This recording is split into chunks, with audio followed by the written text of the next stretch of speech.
Hello, and welcome to Auntie Sandy's Storyland. Please join us at our new home on the Lotus Prism Network at patreon.com. Our story for today is Grandpa's Farm by James Flora. Do you know my grandpa? He lives on a farm. It's the first farm beyond Blue Beaver Pond. It has a big barn and a nice house. Horses and cows live in the barn, and Grandma and Grandpa live in the house. Grandpa is very tall. He is almost as tall as the trees. Sometimes tired birds sit on his head. I suppose they think he's a tree that's lost all its leaves in a storm. Grandpa just lets them sit there. He even feeds them worms and bugs if he happens to be digging. My grandpa is very nice to animals and boys too. When I sit on Grandpa's lap, his beard tickles the top of my head. Only he says it isn't really his beard, it's his eyebrows. Years ago I didn't have any hair on my chin, Grandpa said. I just had big bushy eyebrows. Well, along came the big wind of 34. That wind was so strong it blew my eyebrows all the way down to my chin. That's the same wind that brought the big blue barn, Grandpa pointed with his big finger.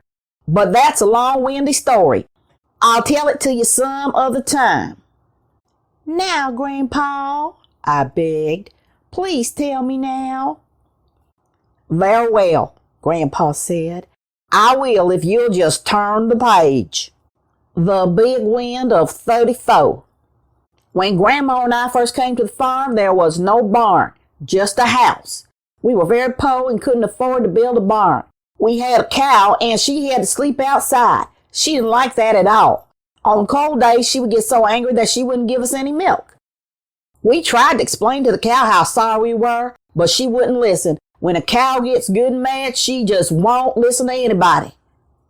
Then one day in 1934, the wind started to blow. Oh my, how it did blow. Hotter and hotter until it blew all the leaves off the trees. Stronger and stronger till it blew the trees away, too. I had to tie down the cow. She would have been carried away. Even so, she sailed around in the sky like a big cow kite.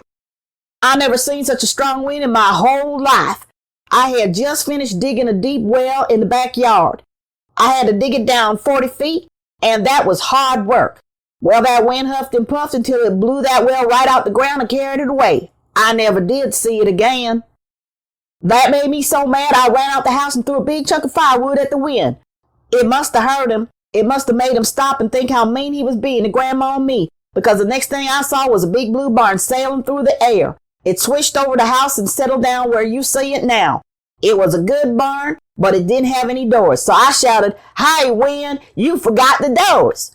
That old wind turned right around and blew back to wherever he had come from. In no time at all, I could hear him coming back. Sure enough, he had the doors for the barn, and he even fetched the pigeon house you see on the top. When the wind had gone, I went out and looked at that fine barn. It was just what I wanted. The only trouble was that it had settled on our cow's tail and broke it off.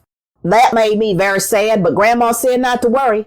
She said she had cow salve that would fix everything.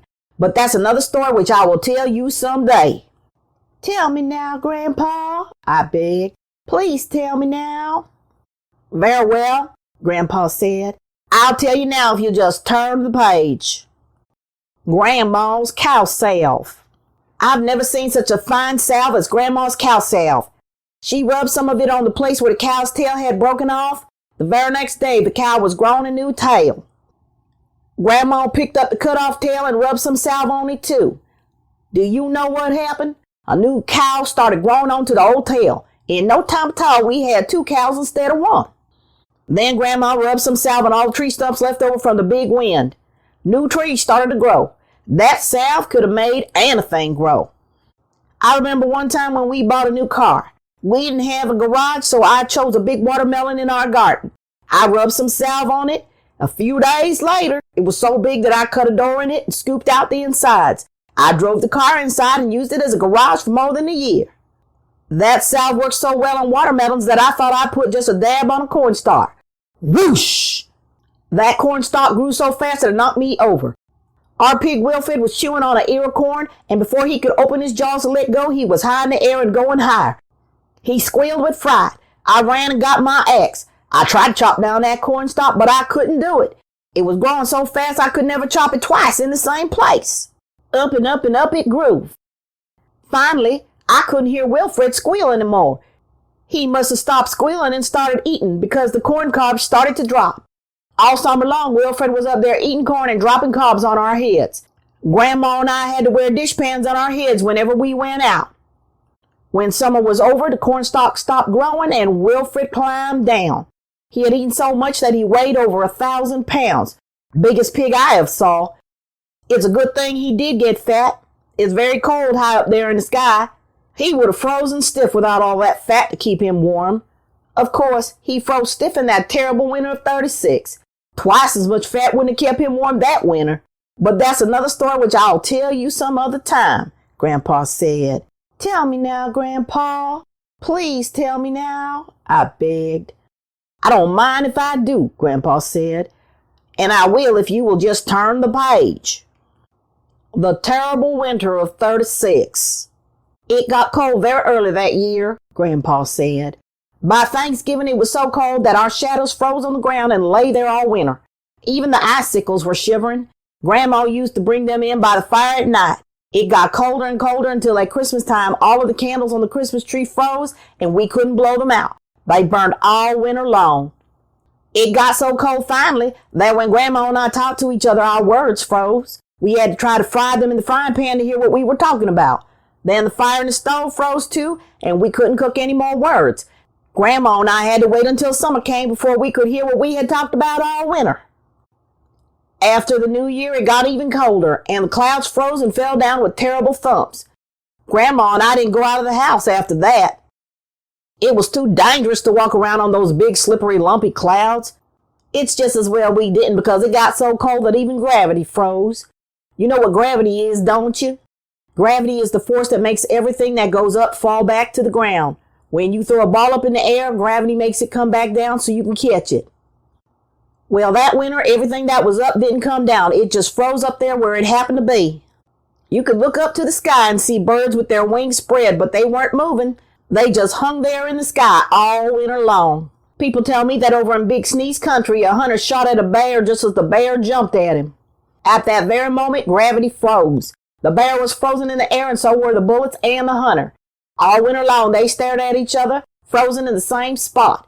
The bear stared at the bullet and the hunter stared at the bear for 3 whole months. When warm weather finally came, the man thawed out first. He grabbed that bullet out of the air and put it back in his gun. Then he ran home as fast as he could. I never did hear what happened to the bear. All of our horses and cows and pigs were frozen stiff. I built big bonfires under them, but it didn't do any good. They were so cold that they didn't thaw out for 2 years. Everything was frozen but Grandma's little hatchy hen. Grandma had kept the hen in the house all winter. It was a good thing she did because that little hatchy hen saved the whole farm the very next summer. But that's another story which I'll tell you some other day. Please tell me now, Grandpa, I begged. Please tell me about the little hatchy hen. I don't mind if I do, Grandpa said. I'll tell you now if you will just turn the page. The little hatchy hen. Grandma's little hen laid lots of eggs and then she would hatch them. There was nothing she liked better than sitting on eggs and hatching them out. She was a very good hatcher. No matter what kind of eggs you put in her nest, she would hatch them. She could hatch chicken, duck, geese, turtles, bluebirds, ostriches, and once she hatched a bald eagle. One time, Grandma spilled some flour in the nest, and I'll be hornswoggled if that little hatchy hen didn't hatch a loaf of bread. That's how we found out that hatchy hen could hatch out almost anything you put in her nest. First, we put a doorknob under her, and what do you know? She hatched out a brand new front door with a window and ruffled curtains and a coat of red paint. We put an old alarm clock in hatchy hen's nest, and she hatched out 12 wristwatches. Grandma and I gave them away for Christmas. Whenever Grandma needed a new dress, she would put some buttons and thread in the nest. First thing you knew, the little red hen would hatch out the prettiest new dress you ever did see. There didn't seem to be anything that little hen couldn't hatch. If you put a spark plug and a steering wheel under her, she would hatch out a fine new automobile or tractor. Once, Hatchy Hen found some boards and nails. She put them in her nest and hatched out a whole new hen house for herself. She was a very handy hen to have around the farm. Of course, we could never be sure just what Hatchy Hen would hatch out of certain things. Once when Grandma was going on a trip, she needed a new trunk for her clothes. So she put a little cigar box under Hatchy Hen and said, "Now hatch me a nice new trunk." Hatchy Hen hatched her trunk all right, but it wasn't the kind of trunk Grandma wanted. It was an elephant's trunk with a whole elephant attached to it. Grandma used it anyway, said it was better than a regular clothes trunk. Another time I remember, I had stacks and stacks of corn to take to market, but I had no way to carry them there. I thought how nice it would be to have a railroad train of my own. So I put a bell and a whistle and an old smokestack in Hatchy Hen's nest. I waited and waited, and she hatched and hatched. The nest got bigger and bigger, and I was sure she was hatching a train, but she didn't. Do you know what she hatched? A steamboat, and we live 100 miles from the nearest river. I never did get to use that steamboat. The best thing Hatchy Hen ever did was the time she saved the whole farm. One dark night, Grandma and I woke up and we could hear Hatchy Hen shouting, "Cut, cut, cut, cut." We looked out of the window. The barn was on fire. I ran out and turned on the hose to sprinkle the fire. The hose was too short. The water wouldn't reach the fire. The barn would surely burn. Grandma ran in the house and got Hatchy Hen. She filled the nest with spaghetti and put the hen on top. "Now hatch, little hen," she said, "hatch in a hurry." Hatchy Hen settled down in the nest and started to hatch. She hatched so hard that her feathers stood up and her eyes turned bright green. In a minute or two, she hopped off the nest. And what do you think she hatched out of that spaghetti?